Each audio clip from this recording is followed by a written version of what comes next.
సంవత్సరాల యవనస్తుడు పార్ట్స్ని, దీపుగా పిలువబడుతున్న ట్రాన్స్జెండర్ యొక్క శరీర పార్ట్స్ని మొండెముగా, తల భాగము, చేతుల భాగము, కాళ్ళ భాగము, బాడీలో ఉన్న పార్ట్స్ అన్ని 8 భాగాలుగా కట్ చేసి ఒక్కొక్క స్థలంలో ఒక్కొక్కటి పడేస్తే అంచనా తెలియకుండా డ్రైనేజ్లో మరి తలని అక్కడ భైవరం యొక్క బ్రిడ్జి కింద ఈ మొండెం భాగం నుంచి నడుము భాగం వరకు ఉండే పార్ట్స్, ఒక కాలు, ఒక చెయ్యి, తాళపాలనికి సంబంధించిన బ్రిడ్జ్ కింద ఇంకో చెయ్యి, ఇంకొక కాలు, ఇలా ఒక చీరలో చుట్టి ఇలా పడేస్తే నేను దొరకను.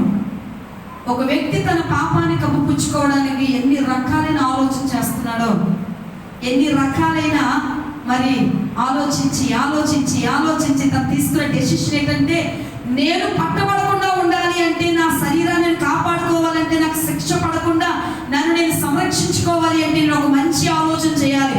ఆ మంచి ఆలోచన ఏంటంటే, నన్ను నేను కాపాడుకోవడానికి ఎదుటివాని యొక్క ప్రాణాన్ని తీసి ఎదుటివాని యొక్క శరీరాన్ని ఏ విధముగానైనా సరే ఇతరులకు, పోలీసులకు పట్టబడకుండా నన్ను నేను సంరక్షించుకోవాలి అంటే ఏం చేయాలి? ఒక పాపాన్ని కప్పుపుచ్చుకోవడానికి పాపానికి తగ్గ జీతం మరణం అనే విషయం తెలిసినా సరే మనిషి తన యొక్క ప్రయత్నంలో, తన యొక్క ఆలోచనలో రకరకాలైన డెసిషన్స్ తీసుకొని ముందుకు వెళ్తూ ఉంటే దేవుని వాక్యం చెప్తుంది, దేవుని జ్ఞానము ద్వారా ఈ భూమి మీద నీవు క్రైస్తవురాలుగా సువాసనగా ఉండాలి అంటే నీవు ఏం ఆలోచన చేయాలి? ఎలాంటి ఆలోచన చేయాలి? ఎలాంటి ఆలోచన చేస్తే ఈ భూమి మీద నేను సువాసనగా ఉంటాను? నన్ను ఈ భూమి మీద దేవుని జ్ఞానం చేత సువాసనగా ఉండడానికి దేవుడు నన్ను పిలుచుకున్నాడు. కానీ నాలో ఎందుకు సువాసన లేదు, నాలో మంచి వాసన లేదు. ఒకవేళ నా దగ్గరికి వచ్చి ఎవరైనా దేవుని యొక్క సువాసన నాలో ఉందా అని పరిశీలన చేయగలిగితే కనుక నా ముందు ఆయన సువాసన వస్తుందా, దుర్వాసన వస్తుందా?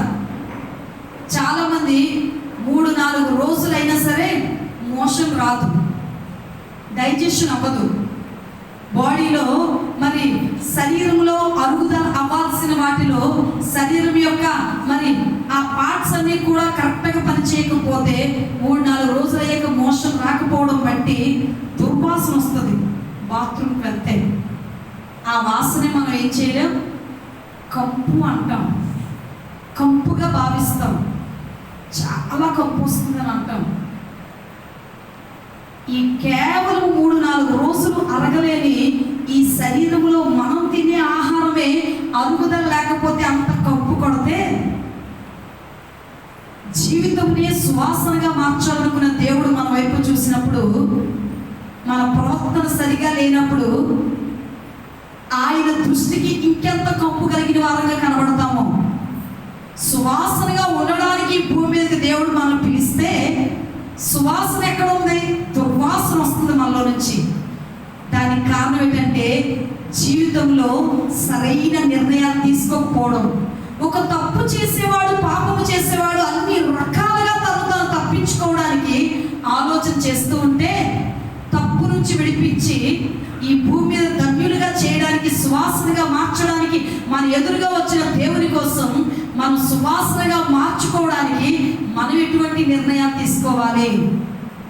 ఈరోజు దేవుని సన్నిధిలో వేకువజామున ప్రార్థనలో దేవుని సన్నిధిలో ప్రార్థిస్తున్న మన లక్ష్యం ఏమై ఉండాలంటే, నేను దేవుని సన్నిధిలో దేవుని జ్ఞానము చేత నన్ను సువాసనగా నింపాలనుకున్న ఆయన దృష్టికి నేను సువాసనగా మారాలంటే ఏం చేయాలి? యాన్ మేరీ అని ఒక ఆమె ఒకరోజు కమ్యూనిస్ట్ పార్టీ అనబడిన కొందరు మందిరంలో ఆరాధన చేస్తుంటే ఆమెను పట్టుకుని వెళ్ళి చెరసాల్లో వేసేసారట. ఆమె వేయడానికి ఒకే ఒక కారణం, ఆమె దేవుడు నమ్ముకుంది. ఆమె దేవుడు నమ్ముకోవడం బట్టి ఆమె తీసుకువెళ్ళి క్రీస్తు ఎరుగని వారు, క్రీస్తు ప్రేమ తెలుసుకోలేని వారు ఆమెను చెరసాల్లో వేసి హింసించడం మొదలుపెట్టారట. అవి ఎటువంటి రోజులంటే క్రీస్తుకు విరోధంగా మారుతున్న రోజులు, క్రీస్తుకు వ్యతిరేకంగా మారుతున్న రోజులు.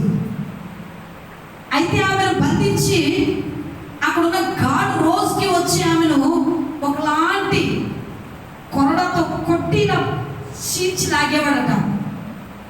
ఈ దెబ్బ నీ దేహం మీద పడకుండా ఉండాలి అంటే నీ గ్రూప్లో ఎంతమంది ఉన్నారో వాళ్ళ పేరు చెప్పు అనేవాడు ఆయన.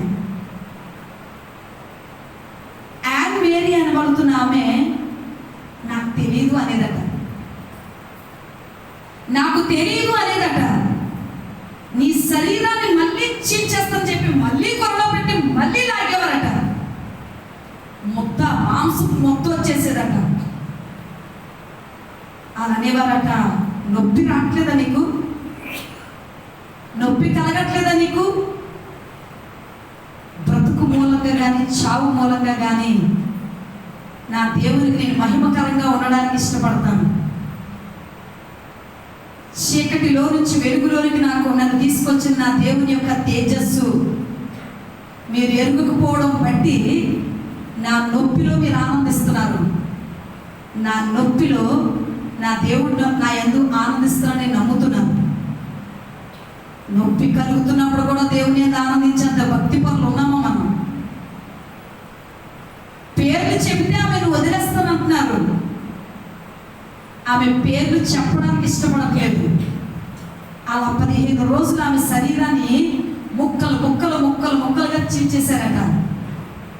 యాన్ మేరీ అన్నదట, నాకు ఒక ప్రియుడు ఉన్నాడు, ఆ ప్రియుడిని నేను ప్రేమిస్తున్నాను. ప్రేమించిన వాని కోసం హతసాక్షిగా మారిపోవడానికి కూడా నాకు ఇష్టమే. క్రీస్తుని చూపించడం కోసం, క్రీస్తు ప్రేమ చూపించడం కోసం మీరు నా శరీరంలో 15 రోజుల నుంచి 15 మొక్కలు తీసేసిన నా దేహం ఇంకా ఎందుకు బతుకుందంటే నా దేహాన్ని చీల్చేస్తున్న మిమ్మల్ని కూడా ఆయన ప్రేమిస్తున్నాడు కాబట్టి.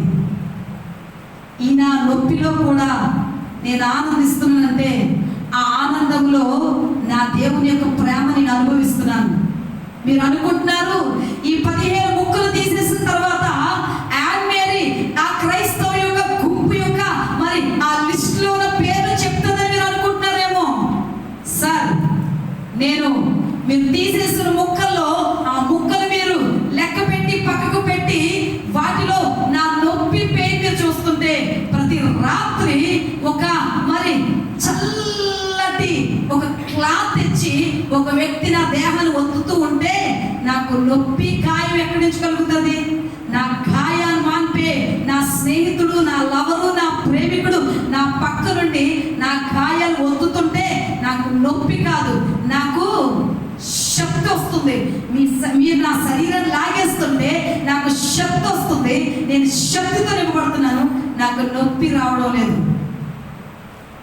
ఆమె మాటలు వింటుంటే గాడి కనిపించిందట, నిజంగా యేసు ప్రభు అంత గొప్పోడా, అంత బాధపరుస్తుందండి ఈమె. నెక్స్ట్ డే గాడ్ అన్నాడట, నీవు ప్రేమిస్తున్న యేసు నాకు కూడా పరిచయం చేస్తావా? ఈరోజు క్రైస్తవులు ఎలా ఉన్నారంటే, ఆ రోజు క్రైస్తవులు, ఆదిమ క్రైస్తవులు వారి యొక్క శరీరాల మీద, వారి యొక్క దేహాల మీద మందిరాలు కట్టబడితే ఈ రోజు సంఘాల్లో ఉన్న క్రైస్తవులు ఏం చేస్తున్నారు తెలుసా? వారి యొక్క భక్తిని, వారి యొక్క యథార్థతను, వారి యొక్క కమిట్మెంట్ని, వారి యొక్క నిరీక్షణని ఈ రోజు క్రైస్తవులు ఏం చేస్తున్నారు తెలుసా? మాట చేత, బతుకు చేత, క్రియల చేత, స్వభావం చేత క్రీస్తుని అమ్మే భక్తులు తయారవుతున్నారు. ఈ భూమి మీద నీకు సువాసన కావాలా? క్రీస్తు కోసం నిన్ను నీవు అప్పగించుకోవడానికి ఇష్టపడితే, క్రీస్తు కోసం నీవు సువాసనగా మారడానికి, ఆ రోజు మరి అగ్నిగొడవలో పడవేయబడిన శద్రక్, మేషక్, అబేద్నెగోలను మరి అగ్నిగొడవలో పడవేస్తున్నప్పుడు వారు అంటారట, నా దేవుడు నన్ను విడిపించడానికి సమర్థుడు. రాజా, నా దేవుడు నన్ను విడిపించకపోయినా సరే నేను మాత్రం నిలబెట్టిన ప్రతిభకు నమస్కరించను. నా దేవుడు నన్ను విడిపించడానికి సమర్థుడు. శ్రమను ఎదుర్కొని ఆనందించే క్రైస్తవ్యంలోనికి మనం వెళ్ళాలి. క్రీస్తుని ఎదుర్కొని క్రీస్తు కార్యాలని ప్రకటించే క్రైస్తవ్యంలోనికి మనం వెళ్ళాలి. ఇప్పుడు వచ్చే రోజున అంత మంచి రోజులు కాదు. ఒక 2 వారాల క్రితం అనకాపల్లిలో కృపా కిరణమే గారి ఇంట్లో ప్రార్థనని నడిపిస్తుంటే దేవుడు ఆ ఇంట్లో మాట్లాడుతూ చెప్పిన ఒక అద్భుతమైన మాట ఏంటంటే, 2 నెలల తర్వాత మహా విపత్తు కలిగిన రోజులు రాబోతున్నాయి. ఆ రోజుల్లో మనుషుల్లో భయం పుట్టబోతుంది, మనుషుల్లో భయము, భీతి కలగబోతుంది. ప్రజల్లో భయం అనేది రేగబోతుంది. ప్రజలు భయము చేత నా సంధికి పరుగులెత్తే రోజులు రాబోతున్నాయి. విపత్తులు రాబోతున్నాయి. భయంకరమైన మరి వరదల వంటి భూకంపాలు రాబోతున్నాయి. రకరకాలైన సముద్రపు పొంగులు పొంగబోతున్నాయి. నాకు మరితే ఆ విపత్తు నీ మీదకి మాత్రం రాదు. క్రీస్తులో ఉన్నవాడు, క్రీస్తు సాక్షిగా బతకాలనుకున్నవాడు ఈ భూమి మీద విపత్తుల్ని ఏం చేస్తాడట? జయిస్తాడు. జయ జీవితాన్ని అనుభవిస్తాడు. ఆయన వాక్యం చెప్తుంది, ఈ భూమి మీద నువ్వు సువాసనగా మార్చుకోవడానికి నిన్ను నీవు అప్పగించుకుంటావా? అప్పగించుకున్న వాటిలో ఎదురవుతున్న చిన్న చిన్న శ్రమలకే పడిపోతావా? చిన్న చిన్న బలహీనతలకి పడిపోతావా? చిన్న చిన్న బంధకాలకి పడిపోతావా? నీ ముందు ఆయన నిలబడుతున్నప్పుడు దుర్వాసన వస్తుందా? నీలో నుంచి సువాసన కనబడుతుందా? సువాసనగా మారడానికి నిన్ను నీవు దేవునికి ఏ విధంగా అప్పగించుకుంటావు? ఆయన అంటాడు, జయోత్సాహముతో నేను నిన్ను నింపాలనుకుంటున్నాను. జయములో కలిగే ఆ ఉత్సాహం, ఆనందంతో నేను నింపాలనుకుంటున్నాను. అండ్ మేరీ తన యొక్క శరీర గాయాలు, దేహంలో ఉన్న అవయవాలు మరి ప్రతి పార్ట్ చీల్చేస్తుంటే ఆమె క్రీస్తుని పరిచయం చేయడంలో ఆమె యొక్క దేహము నొప్పి కంటే ఆమె యొక్క ఆత్మీయ జీవితాన్ని ఈ భూమి మీద ఉన్న అనేక మందికి చూపించి ఆ గాడిని పట్టుకుంది. ఆ గాడి ఆ రోజే సొంత రక్షకుడిగా ఆమె ద్వారా రక్షణ పొందాడు. ఆ గాడు ఆ చెరసాల్లో ఉన్న అధికారులందరికీ సువార్త చెప్పడం మొదలు పెట్టాడు. క్రీస్తుకు విరోధులుగా పిలువబడుతున్న వారందరూ కూడా క్రీస్తు చేత పట్టబడ్డారు. ఒక అమ్మాయి తన యొక్క గాయాలలో నుంచి దేవుని చేతిలో పట్టబడి ఆ గాయములో నొప్పిలో క్రీస్తు కోసం నిలబడడం మొదలు పెట్టినప్పుడు ఆ గాయాన్ని చూసిన క్రీస్తు విరోధులైన వారు దేవుని తట్టు తిరిగి దేవునికి విరోధముగా పనిచేయాలనుకున్న ప్రతి ఒక్క ఆ యొక్క స్టాఫ్ అంతా కూడా ఆమె ఉన్న ఆ 30 రోజుల్లో క్రీస్తు పాదాల చెంత వెలుగులోకి వచ్చి ఆ ప్రాంతం కమ్యూనిస్ట్ ప్రాంతంగా ఉంటున్న ఆ ప్రాంతాన్ని క్రీస్తు ప్రాంతంగా మార్చింది. ఒకే ఒక చిన్నది 28 సంవత్సరాల యవనస్తురాలు. ఆమె పేరు యాన్ మేరీ. యాన్ మేరీ అనే పేరు చెప్పడానికి నేను చాలా సంతోషిస్తున్నాను. యాన్ మేరీ ఆ పేరు పక్కన పాల్ ఇమ్మానియల్ అనే పేరు ఉంటుందా? ఒకవేళ ఎదురుకొచ్చే శ్రమల కాలంలో, వచ్చేవన్నీ శ్రమల దినాలే, వచ్చేవన్నీ అద్భుతమైన దినాలు కాదు. వచ్చేవన్నీ ఏ దినాలు? శ్రమ దినాలే, సమస్యలు కలిగిన దినాలే, విపత్తులు కలిగిన దినాలే, రోగాలు కలిగిన దినాలే, బలహీనమైన దినాలే. ప్రిపేర్ అవుతావా? దేనికి? ఏంటండి సమస్యల రోజులు, బాధల రోజులు అంటున్నారు? అలాంటి రోజులు వస్తాయా? వస్తున్నాయి, వస్తున్నాయి. నిలబడిన వాడు ప్రపంచాన్ని క్రీస్తు కోసం సువాసనగా మారుస్తాడు. పడిపోయిన వాడు ఇస్కరియోతు యోధాలా ఉరిపోసుకొని చచ్చి నిత్య నరకాగ్ని గొడవలో ఉంటాడు. యేసు పక్కన అటో దొంగ ఇటో దొంగ, ఒకడు మంచి దొంగ అయితే ఒకడు చెడ్డ దొంగగానే మిగిలిపోయాడు. ఎందుకంటే నేను సువాసనగా ఉండాలి అనుకోలేదట. నువ్వు క్రైస్తవుడు అయితే, క్రీస్తు అయితే నిన్ను నీవు రక్షించుకొని కిందకు దిగి నన్ను కూడా రక్షించవచ్చు కదా. ప్రశ్నించే క్రైస్తవుడువా? ఓపికతో ఎదుర్కొని సువాసన కలిగిన క్రైస్తవుడువా?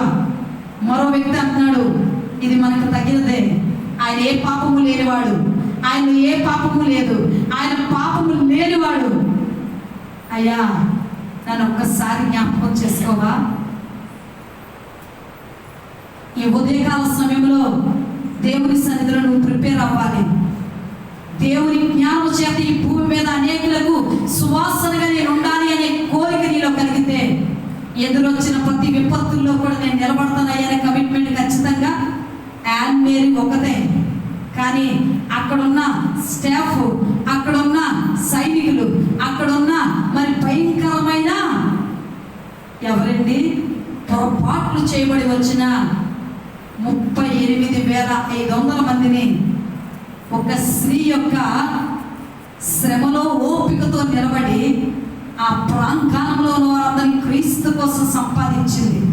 తనలో నుండి వచ్చే సువాసన ద్వారా నీలో నుండి ఆ సువాసన లేకపోతే, దుర్వాసన వస్తే, ఈ భూమి మీద నిజమైన క్రైస్తవుడివి క్రైస్తవురాలివి నీవు నేను ఆ రోజుల్లో ప్రిపేర్ చేసేవారట తల్లిదండ్రులు క్రీస్తు కోసం తయారు చేయడానికి. ఈ రోజుల్లో దేనికి ప్రిపేర్ చేస్తున్నారు తెలుసా? టిక్టాక్లో డ్యాన్సులు వేయించడానికి. ఈ రోజు దేనికి ప్రిపేర్ చేస్తున్నారు తెలుసా? సినిమా డైలాగ్స్ చెప్పించడానికి. ఈ రోజుల్లో దేనికి ప్రిపేర్ చేస్తున్నారు తెలుసా? రకరకాల యాక్షన్స్ చేసి మరి వాళ్ళ టాలెంట్ చూపించుకోవడానికి. ఈ రోజు దేనికి ప్రిపేర్ చేస్తున్నారు తెలుసా? లేటెస్ట్ డ్రెస్సులు వేసి వాళ్ళని ట్రెండ్ చేయడానికి.